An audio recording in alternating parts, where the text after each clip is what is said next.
Hi guys, welcome to VLearn Study Platform. Fast News GS Paper 3 Science and Technology related article ആണ്.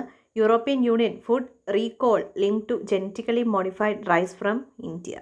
So നമ്മൾ തലതിരിഞ്ഞ് upload ചെയ്യുന്നതുകൊണ്ട് ഈ topic എന്താണെന്ന് അറിയാം. So ഇതിൻ്റെ ബാക്ക്ഗ്രൗണ്ട് നമുക്കറിയാം എന്താണ്. ജൂൺ 2021 യൂറോപ്യൻ യൂണിയനിലേക്ക് നമ്മൾ 500 ടൺസ് റൈസ് എക്സ്പോർട്ട് ചെയ്തിട്ടുണ്ടായിരുന്നു. പക്ഷേ ഇത് ജനറ്റിക്കലി മോഡിഫൈഡ് ആണെന്ന് ഡിസ്കവർ ചെയ്തിട്ടുണ്ട്. സോ ക്യാൻഡി ജയൻറ്റ് എന്ന് പറയുന്ന ഒരു കമ്പനിയാണ്. ഈ കമ്പനിയാണ് ഇതുമായി ബന്ധപ്പെട്ടിട്ടൊരു മാസമായിട്ടുള്ള റീകോള് കൊണ്ടുവന്നിട്ടുള്ളത്. സോ ഈ ഒരു ക്യാൻഡി ജയൻ്റ് ആണ് ഈ ഒരു ബാച്ചസിനെ, നമ്മുടെ റൈസ് ബാച്ചസിനെ വിഡ്രോ ചെയ്തത്. ഒപ്പം തന്നെ ഈ ഒരു അലിഗേഷൻസ് ആയിട്ട് പറഞ്ഞത് ഇതെല്ലാം തന്നെ ഇന്ത്യൻ ഒറിജിൻ ആണെന്നാണ്. സോ നമ്മുടെ റെപ്യൂട്ടേഷൻ ലോസ് ആയിട്ടുണ്ട്. ഒപ്പം തന്നെ നമ്മുടെ അഗ്രികൾച്ചർ മാർക്കറ്റിനെയാണ് ഇത് ഏറ്റവും കൂടുതൽ ഇമ്പാക്റ്റ് ഉണ്ടാക്കുന്നത്. സോ ജെനറ്റിക്കലി മോഡിഫൈഡ് ക്രോപ്സ് എന്ന് പറയുമ്പോഴേക്കും ഈ ഒരു അഗ്രികൾച്ചറിൽ ഉപയോഗിക്കുന്ന പ്ലാന്റ്സിലെ അതിൻ്റെ ആ ഒരു ഡി എൻ എ എന്ന് പറയുമ്പോൾ നമുക്കറിയാം അനിമലിൽ സെൽസ് ഉള്ള പോലെ തന്നെ പ്ലാന്റ്സിലും സെൽസ് ഉണ്ട്. ഈ ഒരു സെൽസിലുള്ള ആ ഒരു ക്രോമസോംസിനെ അതിൻ്റെ ആ ഒരു ക്രോമസോംസിൽ ചേഞ്ചസ് വരുത്തുവാണ്. അപ്പം നമ്മൾ എന്ത് ചെയ്യണം, അതിൻ്റെ ആ ഒരു ഡി എൻ എ മോഡിഫൈ ചെയ്യും. ഡി എൻ എ മോഡിഫൈ ചെയ്യുമ്പോഴേക്കും അതൊരു പുതിയ ട്രയറ്റായിട്ട് വരികയാണ്, പുതിയൊരു പ്ലാന്റ് ആയിട്ട് വരികയാണ്. സോ ഇത്തരത്തിലുള്ള ക്രോപ്സിനെയാണ് നമ്മൾ ജെനറ്റിക്കലി മോഡിഫൈഡ് ക്രോപ്സ് എന്ന് പറയുന്നത്. സോ ഈ ഒരു പുതിയ ട്രയറ്റ് എന്ന് പറയുമ്പോഴേക്കും അതിന് പല പെസ്റ്റുകളും രോഗങ്ങളിൽ നിന്നും ഒപ്പം തന്നെ ക്ലൈമറ്റ് കണ്ടീഷൻസിൽ നിന്നും ഒക്കെ തന്നെ സർവൈവ് ചെയ്യാനുള്ള എബിലിറ്റീസ് ഉണ്ട്. കെമിക്കൽ ട്രീറ്റ്മെൻറ്റ്സ് ഒന്നും തന്നെ അതിനെ അഫക്റ്റ് ചെയ്യത്തില്ല. കാരണം നമ്മളിപ്പോൾ ഹെർബിസൈഡ്സോ പെസ്റ്റിസൈഡ്സോ ഉപയോഗിക്കുകയാണെങ്കിൽ അതിനെ അഫക്റ്റ് ചെയ്യത്തില്ല. ഒപ്പം തന്നെ അതിൻ്റെ ഒരു ന്യൂട്രിയൻ പ്രൊഫൈൽ നമുക്ക് ഇമ്പ്രൂവ് ചെയ്യാൻ പറ്റും. ചില സെറിയൽ ക്രോപ്സ് എടുക്കുവാണെങ്കിൽ അതിൻ്റെ ആ ഒരു അറ്റ്മോസ്ഫിയറിക് നൈട്രജൻ ഫിക്സേഷൻ നമുക്ക് ഇമ്പ്രൂവ് ചെയ്യാൻ പറ്റും. ഹൈ സോൾട്ട് സോയിൽസിലും ഒക്കെ തന്നെ എന്ത് ചെയ്യാൻ പറ്റും, ടോളറൻ്റ് ആയിട്ട് നിൽക്കുന്ന ക്രോപ്സിനെ ക്രിയേറ്റ് ചെയ്യാൻ പറ്റും. ഇങ്ങനെ ബെനിഫിറ്റുകൾ ഒരുപാടാണ്. ഇവിടുത്തെ മെക്കാനിസം എന്താണെന്ന് വെച്ച് കഴിഞ്ഞാൽ, ഇപ്പോൾ ഒരു ബാക്ടീരിയ ഉണ്ടെന്ന് വിചാരിക്കുക. ഈ ഒരു ബാക്ടീരിയയിൽ നിന്ന് ഡി എൻ എ എക്സ്ട്രാക്ട് ചെയ്യുന്നു. എന്നിട്ട് എന്ത് ചെയ്യും, ഈ ഒരു പ്ലാന്റിൻ്റെ ഡി എൻ എയിലേക്ക് ഇൻകോപ്പറേറ്റ് ചെയ്യും. പിന്നീട് നമ്മൾ ടിഷ്യൂ കൾച്ചറൊക്കെ നടത്തിയതിന് ശേഷം നമുക്ക് ആ ഒരു ടിഷ്യൂ കൾച്ചറിൻ്റെ എഫക്റ്റായിട്ട്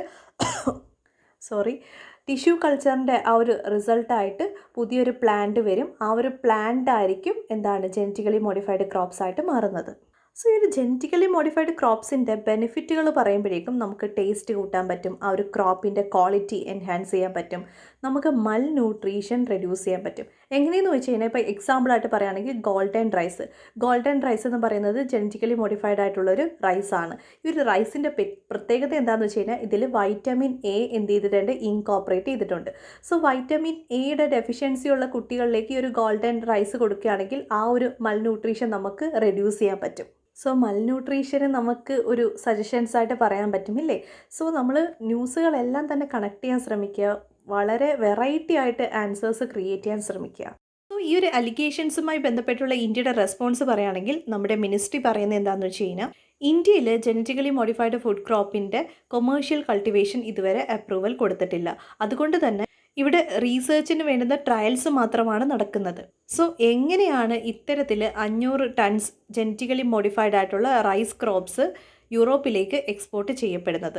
സോ മിനിസ്ട്രി പറയുന്നത് ഇന്ത്യയുടെ ഇമേജ് തകർക്കാനായിട്ട് കൊണ്ടുവന്നിട്ടുള്ളൊരു കോൺസ്പിറസി തിയറി ആണെന്നാണ് പറയുന്നത്. കാരണം എന്താണെന്ന് വെച്ച് കഴിഞ്ഞാൽ, നമ്മൾ ഫുഡ് സെക്യൂരിറ്റി പ്രൊവൈഡർ ആണല്ലേ. നല്ല രീതിയിൽ ഫുഡ് ക്രോപ്സുകൾ നമ്മൾ എന്ത് ചെയ്യുന്നുണ്ട്, വേൾഡിലേക്ക് എക്സ്പോർട്ട് ചെയ്യുന്നുണ്ട്.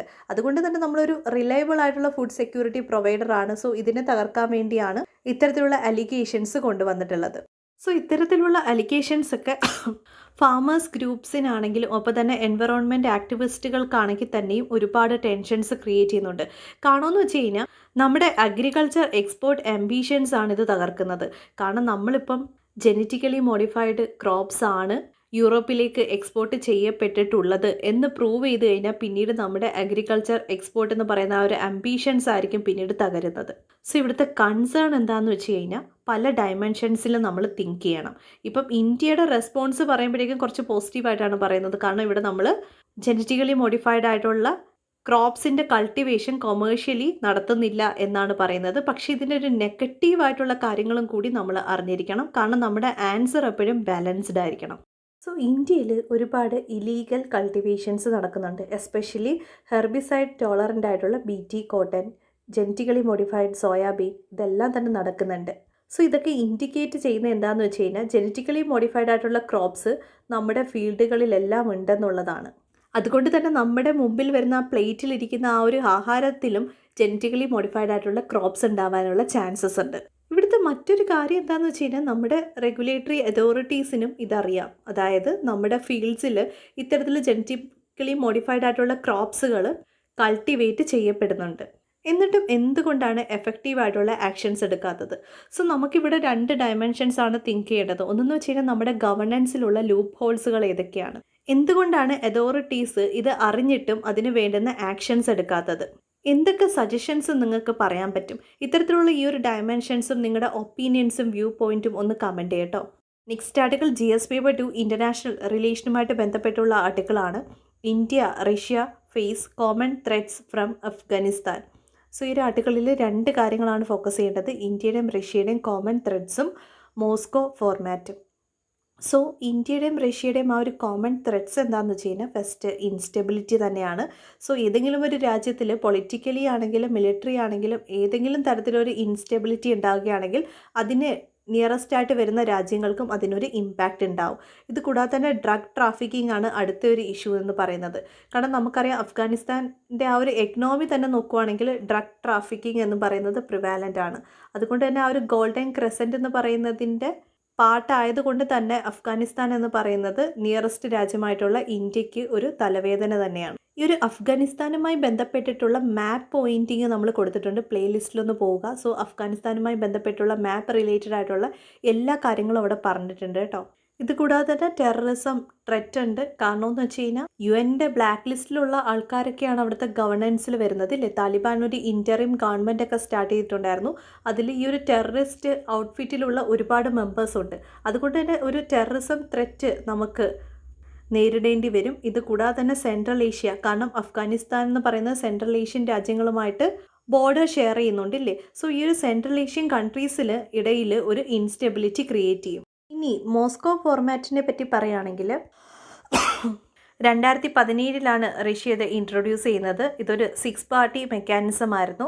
6 പാർട്ടീസ് എന്ന് പറയുമ്പോൾ Russia, Afghanistan, China, Pakistan, India, Iran. ഇതിൻ്റെ ഒരു കൺസൾട്ടേഷനോട് കൂടിയായിരുന്നു ഈ ഒരു മോസ്കോ ഫോർമാറ്റ് സ്റ്റാർട്ട് ചെയ്തിരുന്നത്. ഇപ്പോഴത്തെ ഈ ഒരു മോസ്കോ ഫോർമാറ്റ് എന്ന് പറഞ്ഞു കഴിഞ്ഞാൽ റഷ്യൻ ഇനിഷ്യേറ്റീവ് തന്നെയാണ്. ഈ ഒരു അഫ്ഗാനിസ്ഥാൻ ക്രൈസിസിന് വേണ്ടുന്ന ഒരു റീജിയണൽ സൊല്യൂഷൻ ഐഡൻറ്റിഫൈ ചെയ്യാൻ വേണ്ടിയാണ് ഇത് ഇൻട്രൊഡ്യൂസ് ചെയ്യുന്നത്. സോ ഈ ഒരു മോസ്കോ ഫോർമാറ്റിൻ്റെ ഫസ്റ്റ് മീറ്റിംഗ് ഖത്തറിൽ വെച്ചിട്ട് ഓഗസ്റ്റ് 31 നടന്നിരുന്നത്. ഈ ഒരു സെക്കൻഡ് മീറ്റിങ്ങിൽ ഇന്ത്യയും ഇൻവൈറ്റ് ചെയ്തിട്ടുണ്ടായിരുന്നു. ഇതിൻ്റെ ഒരു സിഗ്നിഫിക്കൻസ് എന്താണെന്ന് വെച്ച് കഴിഞ്ഞാൽ ഈ ഒരു മീറ്റിങ്ങിൽ താലിബാനും പാർട്ടിസിപ്പേറ്റ് ചെയ്യുന്നു എന്നുള്ളതാണ് സിഗ്നിഫിക്കൻസ് എന്ന് പറയുന്നത്. സോ നമ്മുടെ എക്സ്റ്റേണൽ അഫെയർ മിനിസ്ട്രി ആണ് ഇത് അറ്റൻഡ് ചെയ്യുന്നത്. ഇത് കൂടാതെ തന്നെ ഈ ഒരു മോസ്കോ ഫോർമാറ്റിൻ്റെ പ്രത്യേകത എന്താണെന്ന് വെച്ച് കഴിഞ്ഞാൽ ഓഗസ്റ്റ് 2021 ഈ ഒരു അഫ്ഗാനിസ്ഥാൻ കംപ്ലീറ്റ് ആയിട്ട് താലിബാൻ്റെ കൺട്രോളിലാവുന്നത്. അതിനുശേഷമുള്ള ഫസ്റ്റ് ഫോർമൽ ഡയലോഗാണിത്. Next article GS paper 2 international റിലേഷനുമായിട്ട് ബന്ധപ്പെട്ടുള്ള ആർട്ടിക്കിളാണ്. India, Israel, UAE and US launch quad forum. So ഈ ഒരു ആർട്ടിക്കിളിൽ കോഡ് ഗ്രൂപ്പിങ്ങിനെ പറ്റിയാണ് പറയുന്നത്. പുതിയ കോഡ് ഗ്രൂപ്പിംഗ് ആണ്. മുമ്പ് നമുക്കൊരു കോഡ് ഗ്രൂപ്പിംഗ് ഉണ്ട്, അത് സെക്യൂരിറ്റി ഡയലോഗാണ്. Security dialogue between India, US, Japan and Australia. പക്ഷേ പുതിയ കോഡ് ഗ്രൂപ്പിംഗ് എന്ന് പറയുമ്പോഴേക്കും എക്കണോമിക് ഫോറമാണ്. ഇതിൽ 4 പേര് തന്നെയാണുള്ളത്. കോഡ് എന്ന് പറയുമ്പോൾ കോഡിലാറ്ററൽ ആണല്ലോ, 4 രാജ്യങ്ങളാണുള്ളത്. മുമ്പത്തെ കോഡ് ഗ്രൂപ്പിങ്ങിലുള്ള USഉം ഇന്ത്യയും, ഇത് കൂടാതെ തന്നെ അഡീഷണലായിട്ട് ഇസ്രയേലും UAEയും കൂടി ചേരുന്നതാണ് പുതിയ കോഡ് ഗ്രൂപ്പ് എന്ന് പറയുന്നത്. ഈ ഒരു ഇസ്രയേലും UAEയും അത്ര നല്ല ടേംസിലല്ലായിരുന്നു. ഈ ഒരു റിലേഷൻസ് ഓക്കെ ആക്കിയത് ട്രംപ് അഡ്മിനിസ്ട്രേഷൻ്റെ ടൈമിലാണ്. ആ ഒരു ടൈമിലാണ് എബ്രഹാം അക്കോർഡ് വന്നിട്ടുള്ളത്. ഇതിനുശേഷം ആ ഒരു എബ്രഹാം അക്കോർഡിൽ നിന്നിട്ടാണ് പിന്നീട് ഒരു കോഡിലാറ്ററൽ അലയൻസിൻ്റെ ഒരു രൂപീകരണത്തിൻ്റെ പ്രൊപ്പോസൽ വന്നത്. സോ ഈ ഒരു പുതിയ കോഡ് ഗ്രൂപ്പ് എന്ന് പറഞ്ഞു കഴിഞ്ഞാൽ മിഡിൽ ഈസ്റ്റ് ഏഷ്യയിലെ ഒരു ഗെയിം ചേഞ്ചർ തന്നെയാണ്. സോ എബ്രഹാം അക്കോർഡിനെ പറ്റി പറയുകയാണെങ്കിൽ ഇത് ഓഗസ്റ്റ് 13, 2020 കൊണ്ടുവന്നിട്ടുള്ളതായിരുന്നു. സോ US മീഡിയേറ്ററായിട്ട് വന്നിട്ട് ഇസ്രായേലിനും UAEക്കും ഇടയിലുള്ള ഒരു ജോയിൻറ്റ് സ്റ്റേറ്റ്മെൻറ്റ് ക്രിയേറ്റ് ചെയ്തിട്ടുള്ളതായിരുന്നു. ഇത് കൂടാതെ ഈ ഒരു അക്കോർഡിൽ ഒരാളും കൂടി ഉണ്ടായിരുന്നു, Bahrain. So Israel Bahrain UAE എഗ്രിമെൻറ്റിനെയും എബ്രഹാം അക്കോർഡ് എന്ന് അറിയപ്പെടുന്നുണ്ട്.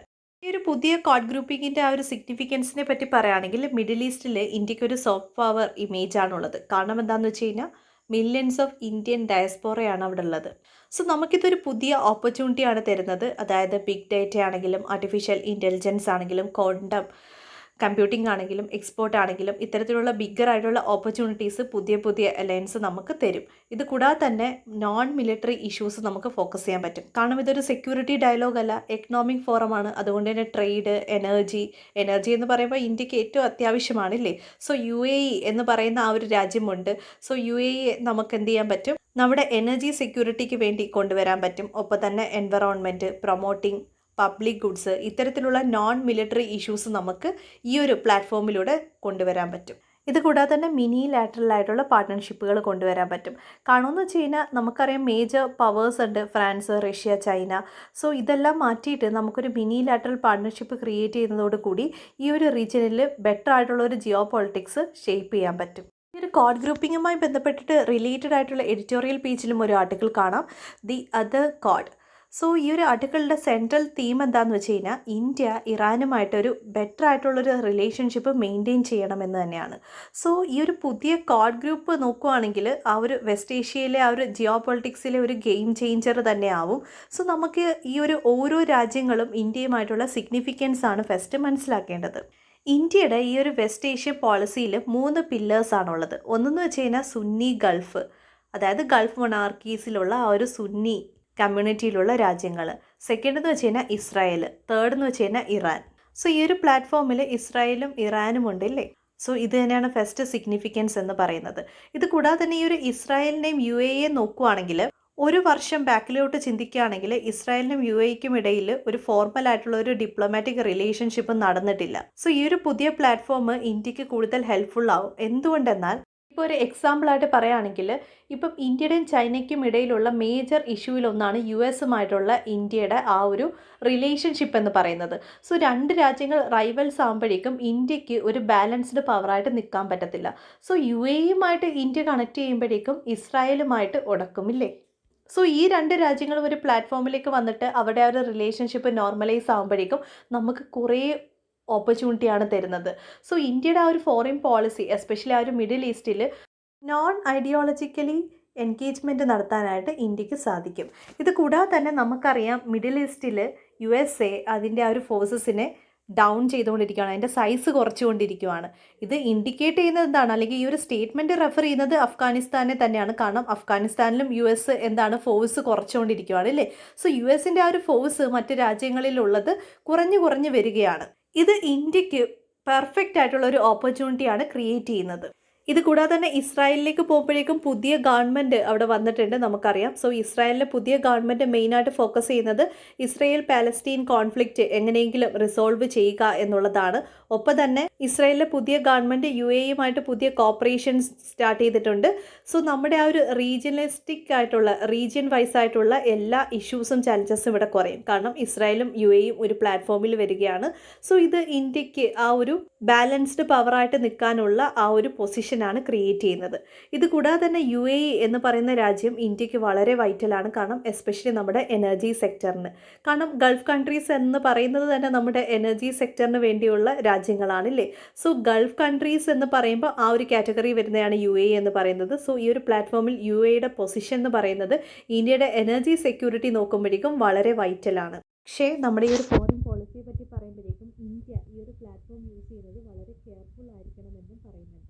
കാരണം എന്താണെന്ന് വെച്ച് കഴിഞ്ഞാൽ ഈ ഒരു വെസ്റ്റ് ഏഷ്യൻ കൺട്രീസ് നോക്കുകയാണെങ്കിൽ സുന്നി ബ്ലോക്കിലുള്ള കുറേ രാജ്യങ്ങളുമുണ്ട്, ഷിയ ബ്ലോക്കിലുള്ള രാജ്യങ്ങളുമുണ്ട്. 2 രാജ്യങ്ങൾക്കും ഇടയിൽ കോൺഫ്ലിക്റ്റ് ഉണ്ട്. സോ വെസ്റ്റ് ഏഷ്യയിൽ ഒരുപാട് കോൺഫ്ലിക്റ്റുകളുണ്ട്. ഈ ഒരു കോൺഫ്ലിക്റ്റുകളിലൊന്നും തന്നെ ഇന്ത്യ തലയിടരുത്. ഒപ്പം തന്നെ ഇസ്രായേൽ പാലസ്തീൻ ഇഷ്യൂസ് ഇതിലും ഇന്ത്യ എന്ത് ചെയ്യാൻ പാടില്ല, ഇടപെടാൻ പാടില്ല. കാരണം നമ്മുടെ നെയ്ബറിങ് കൺട്രീസ് നോക്കുകയാണെങ്കിൽ നെയ്ബറിങ് കൺട്രീസുമായിട്ട് നമുക്ക് അത്ര ടേംസിലൊന്നുമല്ല നമ്മൾ പോകുന്നത്. അതിൻ്റെ ഇടയ്ക്ക് മറ്റ് ഇഷ്യൂസിലേക്ക് നമ്മൾ തലയിടുകയാണെങ്കിൽ വീണ്ടും ഈ ഒരു നെയ്ബറിങ് രാജ്യങ്ങളുമായിട്ടുള്ള ഇഷ്യൂസ് നമുക്ക് വളർത്താനേ ഇടയാക്കത്തുള്ളൂ. കൂടാതെ തന്നെ US-ഉമായിട്ട് നമുക്കുള്ളൊരു പ്രശ്നം എന്താണെന്ന് വെച്ച് കഴിഞ്ഞാൽ ഈ ഒരു പോസ്റ്റ് അമേരിക്കൻ അഫ്ഗാനിസ്ഥാനാണ്. പോസ്റ്റ് അമേരിക്കൻ അഫ്ഗാനിസ്ഥാൻ എന്ന് പറയുമ്പോഴേക്കും അമേരിക്ക അഫ്ഗാനിസ്ഥാനിൽ നിന്ന് ആ ഒരു ട്രൂപ്സിനെ വിഡ്രോ ചെയ്ത് ഇത് ഏറ്റവും കൂടുതൽ ഇൻസെക്യൂരിറ്റി ക്രിയേറ്റ് ചെയ്തത് ഇന്ത്യക്കാണ്. ഇത് കൂടാതെ തന്നെ ഈ ഒരു ഇറാൻ്റെ പൊസിഷൻ എന്ന് പറയുന്നത് വളരെ സിഗ്നിഫിക്കൻ്റ് ആണ്. കാരണം നമുക്ക് അഫ്ഗാനിസ്ഥാനുമായിട്ട് ഡയറക്റ്റ് ബോർഡർ ഇല്ല. അതുകൊണ്ട് തന്നെ നമുക്ക് പാകിസ്ഥാൻ്റെ ആ ഒരു എയർ സ്പേസോ അല്ലെങ്കിൽ കണക്ടിവിറ്റീസോ ഒന്നും യൂസ് ചെയ്യാൻ പറ്റത്തില്ല. അഫ്ഗാനിസ്ഥാനെ കണക്ട് ചെയ്യാൻ നമുക്ക് പാകിസ്ഥാൻ എന്ന് പറയുന്നത് ഒരു പ്രശ്നം തന്നെയാണ്. അതുകൊണ്ട് തന്നെ പാകിസ്ഥാനെ ഒഴിവാക്കിക്കൊണ്ട് നമുക്ക് അഫ്ഗാനിസ്ഥാനുമായിട്ട് കണക്ട് ചെയ്യുന്നത് ഇറാനിലെ ചബഹാർ പോർട്ടാണ്. സോ ഇറാൻ എന്ന് പറയുന്നത് നമുക്ക് വളരെ ഇമ്പോർട്ടൻ്റ് ആയിട്ടുള്ളൊരു രാജ്യം കൂടിയാണ്. സോ ഈ ഒരു പ്ലാറ്റ്ഫോം ഇന്ത്യയുടെ വെസ്റ്റ് ഏഷ്യ പോളിസിക്ക് വളരെ ഇമ്പോർട്ടൻ്റ് ആയിട്ടുള്ളൊരു പ്ലാറ്റ്ഫോമാണ്. Next article GS paper 3 environment and ecology, ഒപ്പം തന്നെ GS paper 3 economy, GS paper 3 science and technology എല്ലാമായിട്ട് കണക്ട് ചെയ്യാൻ പറ്റുന്ന ഒരു ആർട്ടിക്കിളാണ് a global player in solar power. So തമിഴ്നാട്ടിലെ ആ ഒരു സോളാർ സെക്ടറുമായി ബന്ധപ്പെട്ടുള്ള ഒരു ആർട്ടിക്കിളാണ്. സോ സോളാർ പവർ എന്ന് പറയുമ്പോഴേക്കും ഇപ്പം തമിഴ്നാട്ടിലേക്ക് നോക്കുകയാണെങ്കിൽ ലാർജ് സ്കെയിലുള്ള സോളാർ പ്രോജക്ട്സുകൾ നമുക്ക് കാണാം. സോ ഈ ഒരു ഗ്രോത്ത് റേറ്റ് എന്ന് പറഞ്ഞു കഴിഞ്ഞാൽ 4 ടൈംസ് വരും. അത്രത്തോളം ഇമ്പ്രൂവ്മെൻ്റ് ആണ് ഈ ഒരു തമിഴ്നാട് റീജിയനിൽ നമുക്ക് കാണാൻ പറ്റുന്നത്. ഇതിൻ്റെ മെയിൻ റീസൺ എന്താണെന്ന് വെച്ച് കഴിഞ്ഞാൽ തമിഴ്നാട് എന്ന് പറയുന്ന ഒരു സ്റ്റേറ്റിൽ ഹൈ ഇൻസുലേഷൻ ലെവൽസ് ആണുള്ളത്. ഇത് കൂടാതെ തന്നെ ഈ ഒരു സോളാറിൻ്റെ പ്രൈസും ഡിക്ലൈൻ ചെയ്തതോടുകൂടി ഇതിൻ്റെ ഇൻസ്റ്റാലേഷൻസ് ഫാസ്റ്ററായി. സോ ഇതിൻ്റെ ഒരു ബാക്ക്ഗ്രൗണ്ട് എന്താണെന്ന് വെച്ച് കഴിഞ്ഞാൽ 2019 സോളാർ പോളിസി തമിഴ്നാട്ടിൽ കൊണ്ടുവന്നത്. മെയിനായിട്ടുള്ള എയിം എന്താണെന്ന് വെച്ച് കഴിഞ്ഞാൽ 2023 9 ഗിഗാവാട്ടിലുള്ള സോളാർ ഇൻസ്റ്റാളേഷൻ നടത്തണം. സോ ഇത് മീറ്റ് ചെയ്യണമെങ്കിൽ ഇപ്പോഴത്തെ ആ ഒരു കപ്പാസിറ്റി ഡബിൾ ചെയ്യേണ്ടതുണ്ട്. സോ ഈ ഒരു ആർട്ടിക്കിളിൽ എങ്ങനെ ഈ ഒരു ടാർഗറ്റ് തമിഴ്നാടിനെ അച്ചീവ് ചെയ്യാം, അതുമായി ബന്ധപ്പെട്ടുള്ള സജഷൻസ് ആണ് പറയുന്നത്. സോ കുറേ ടെക്നോളജീസ് ഉണ്ട്, ഓരോ ടെക്നോളജീസും നോക്കി വെക്കുക.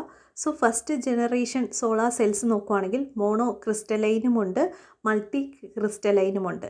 ഈ ഒരു മോണോ അല്ലെങ്കിൽ മൾട്ടി എന്ന് ഉദ്ദേശിക്കുന്നതെന്ന് വെച്ച് കഴിഞ്ഞാൽ ഇത് എന്ത് മെറ്റീരിയൽ യൂസ് ചെയ്തിട്ടാണ് മെയ്ഡപ്പ് ചെയ്തിട്ടുള്ളത്, അതിൻ്റെ ബേസിസിലാണ് മോണോ മൾട്ടി എന്ന് പറയുന്നത്. സോ പ്യൂരിറ്റി ഉള്ള സിംഗിൾ ക്രിസ്റ്റൽ ആയിട്ടുള്ള സിലിക്കോൺ വെച്ചിട്ടാണ് മോണോ ക്രിസ്റ്റലൈൻ യൂസ് ചെയ്തിരിക്കുന്നത്. സോ മൾട്ടി എന്ന് പറയുമ്പോഴേക്കും ഒന്നിൽ കൂടുതൽ മെറ്റീരിയൽസ് വെച്ചിട്ടായിരിക്കും അത് ക്രിയേറ്റ് ചെയ്യുന്നത്. സോ ഇതിൻ്റെ എഫിഷ്യൻസി നോക്കുവാണെങ്കിൽ മോണോ ക്രിസ്റ്റലൈന് 24% എഫിഷ്യൻസി കാണിക്കുന്നുണ്ട്, മൾട്ടി ക്രിസ്റ്റലൈൻ 20% കാണിക്കുന്നത്.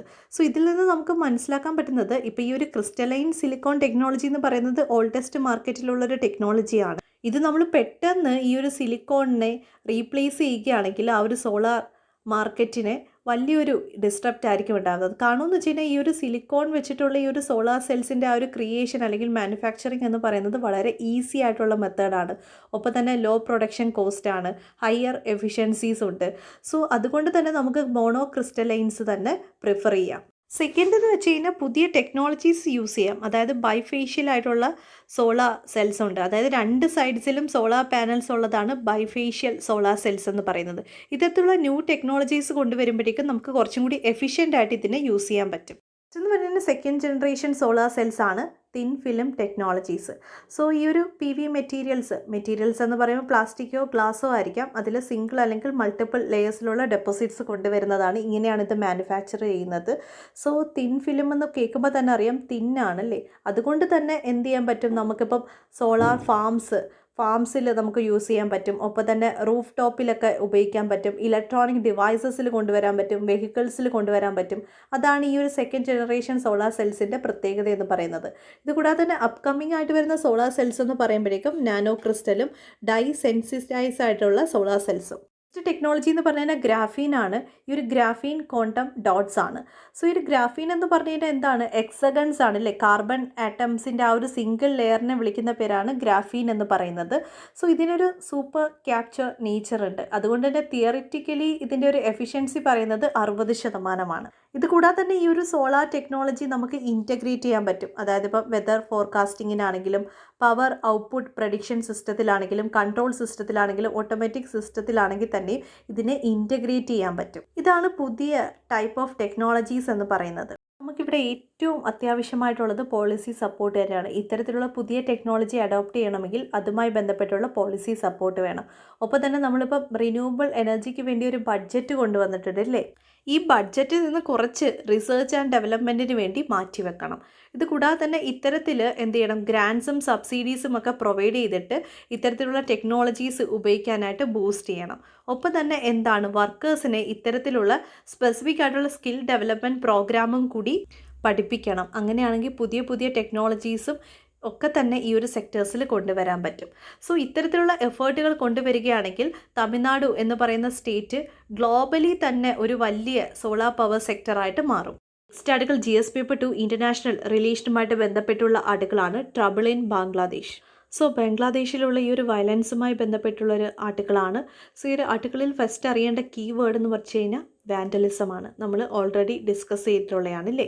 സോ ഈ ഒരു വയലൻസ് ഉണ്ടാവാനുള്ള റീസൺ എന്താണെന്ന് വെച്ച് കഴിഞ്ഞാൽ ദുർഗാപൂജ. ഈ ഒരു ടൈമിൽ ചിറ്റഗോങ് ഡിസ്ട്രിക്റ്റിലാണ് വയലൻസ് ക്രിയേറ്റ് ചെയ്തത്. മെയിനായിട്ട് ഈ ഒരു ഡിസ്ട്രിക്റ്റിൽ കുറേ ഇമേജസ് സർക്കുലേറ്റ് ചെയ്യുന്നുണ്ടായിരുന്നു. ഈ ഇമേജ് എല്ലാം തന്നെ ഖുറാനെ ഡിസ്റെസ്പെക്റ്റ് ചെയ്യുന്ന ഇമേജസ് ആയിരുന്നു. അതുകൊണ്ട് തന്നെ ഹിന്ദു മൈനോറിറ്റീസിൻ്റെ ആ ഒരു വീടുകളിലും ടെമ്പിൾസിലും എല്ലാം തന്നെ മോബ് അറ്റാക്ക് ക്രിയേറ്റ് ചെയ്തു. ഗവൺമെൻറ് കൊണ്ടുവന്നുള്ള സ്റ്റെപ്സിനെ പറ്റി പറയുകയാണെങ്കിൽ prime minister Hasina strict actions എടുക്കുമെന്ന് പ്രോമിസ് ചെയ്തിട്ടുണ്ട്. ഒപ്പം തന്നെ ഉടനെ തന്നെ അവിടെ പീസ് സെറ്റിൽ ചെയ്യുമെന്നും പറഞ്ഞിട്ടുണ്ടായിരുന്നു. ഒപ്പം തന്നെ പോലീസ് റിപ്പോർട്ടുകൾ നോക്കുകയാണെങ്കിൽ ഏകദേശം 450 ആളുകളെയാണ് അറസ്റ്റ് ചെയ്തിട്ടുള്ളത്. 70 കേസാണ് ഇതുമായി ബന്ധപ്പെട്ടിട്ട് ഫയൽ ചെയ്തിട്ടുള്ളത്. ഇന്ത്യയെ സംബന്ധിച്ചിടത്തോളം ഇന്ത്യയുടെ നെയ്ബറിങ് കൺട്രീസിൽ എന്തെങ്കിലും ഇഷ്യൂസ് ഉണ്ടായിക്കഴിഞ്ഞ് കഴിഞ്ഞാൽ ഏറ്റവും സെൻസിറ്റീവായിട്ട് വരുന്ന ഒരു ഇഷ്യൂ എന്ന് പറയുന്നത് മൈഗ്രൻസ് തന്നെയാണ്. ജനങ്ങൾ എന്ത് ചെയ്യും, ബോർഡർ ക്രോസ് ചെയ്ത് വരും ഇല്ലേ. സോ ഇന്ത്യയുടെ ഹൈ കമ്മീഷൻ ഉണ്ട്, ധാക്കയിലുള്ള ആ ഒരു ഹൈ കമ്മീഷൻ അവിടുത്തെ ബംഗ്ലാദേശിലുള്ള ഹിന്ദു കമ്മ്യൂണിറ്റീസിലെ മെമ്പേഴ്സിനെ മീറ്റ് ചെയ്തിട്ടുണ്ട്. ഒപ്പം തന്നെ ലോക്കൽ മൈനോറിറ്റീസിനെ മീറ്റ് ചെയ്തിട്ടുണ്ട്.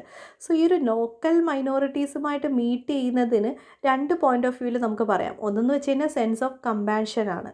സെക്കൻഡ് എന്ന് പറഞ്ഞാൽ ആക്ട് ഓഫ് ഇൻ്റർഫിയർ. ഇന്ത്യ മറ്റൊരു രാജ്യത്തിലേക്ക് ഇൻ്റർഫിയർ ചെയ്യുകയാണ്, മറ്റൊരു രാജ്യത്തിൻ്റെ മാറ്ററിൽ ഇൻ്റർഫിയർ ചെയ്യുകയാണ് അല്ലേ. ആ ഒരു സെൻസ് മാത്രമല്ല നമുക്ക് പറയാൻ പറ്റുന്നത്. അതായത് ഇപ്പം 2019 സിറ്റിസൺഷിപ്പ് അമെൻമെൻറ്റ് ആക്ട് കൊണ്ടുവന്നിട്ടുണ്ടായിരുന്നു. ഇന്ത്യയിൽ ഈ ഒരു ആക്ട് പാസ്സാക്കിയെങ്കിലും ബംഗ്ലാദേശിൽ ഒരുപാട് പ്രൊട്ടസ്റ്റുകൾ നടന്നു. ഇതിൻ്റെ ഫലമായിട്ട് 12 പേരാണ് ബംഗ്ലാദേശിൽ മരണപ്പെട്ടത്. ഈ ഒരു ആക്ട് ഓഫ് ഇൻ്റർഫിയറൻസ് എന്ന് പറയുമ്പോഴേക്കും ഈ ഒരു സെൻസിൽ എടുത്താൽ മതി. ഇന്ത്യ എന്ന് പറഞ്ഞു കഴിഞ്ഞാൽ ഈ ഒരു റീജിയനിലുള്ളൊരു റീജിയണൽ ലീഡറാണ്.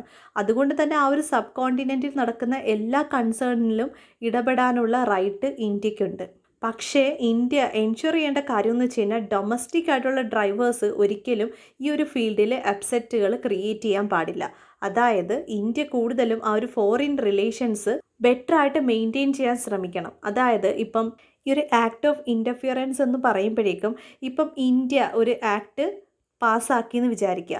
ഒരു ആക്ട് 2 റിലീജിയനെ സെപ്പറേറ്റ് ചെയ്യുന്നുണ്ടെങ്കിൽ അതെന്ത് ചെയ്യുമെന്ന് വെച്ച് കഴിഞ്ഞാൽ 2 രാജ്യങ്ങൾക്കിടയിലുള്ള ആ ഒരു റിലേഷൻഷിപ്പിനെ ഡീസ്റ്റെബിലൈസ് ചെയ്യും. സോ നേരത്തെ പറഞ്ഞ കണക്ക് തന്നെ ഈ ഒരു സിറ്റിസൺഷിപ്പ് അമെൻമെൻറ്റ് ആക്ട് പ്രകാരം ഇന്ത്യയിലാണത് പാസ് ചെയ്തത്, പക്ഷേ ബംഗ്ലാദേശിലും ഡിസ്റ്റർബൻസ് ഉണ്ടായി.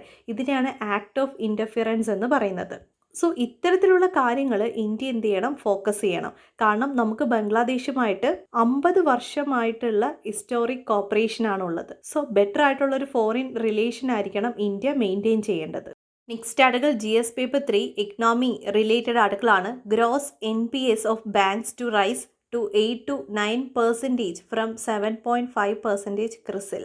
സോ ക്രിസിൽ എന്ന് പറയുന്നത് ഇന്ത്യയുടെ ക്രെഡിറ്റ് റേറ്റിംഗ് ഏജൻസിയാണ്.